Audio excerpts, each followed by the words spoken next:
শীত যখন নামে, কেউ থাকে উষ্ণ ঘরে, কেউ অপেক্ষায় থাকে একটি কম্বলের জন্য। বাংলাদেশে হাজারো মানুষ শীতে ভয়াবহ কষ্টে দিন কাটায়। একটি উষ্ণ কাপড় তাদের কাছে জীবন বাঁচানোর সমান। গ্রিন হেলথ গ্লোবাল ফাউন্ডেশন এবারের শীতে একটি মানবিক উদ্যোগ নিয়েছে। ৫,০০০ অসহায় মানুষের কাছে শীতবস্ত্র ও প্রয়োজনীয় উপহার পৌঁছে দেওয়া।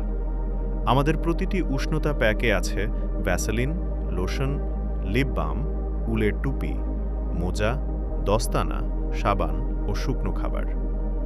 আপনার ছোট দান একটি পরিবারকে উষ্ণতা দিতে পারে, একটি শিশুর মুখে হাসি ফেরাতে পারে, একজন বৃদ্ধের কাঁপুনি থামাতে পারে। আপনি চাইলে আজই এই উদ্যোগের অংশ হতে পারেন। আপনার দান ১০০% স্বচ্ছতার সাথে সরাসরি মানুষের হাতে পৌঁছে দেবে। একটু উষ্ণতা, একটি জীবন। গ্রিন হেলথ গ্লোবাল ফাউন্ডেশন, মানবতার পাশে থাকুন।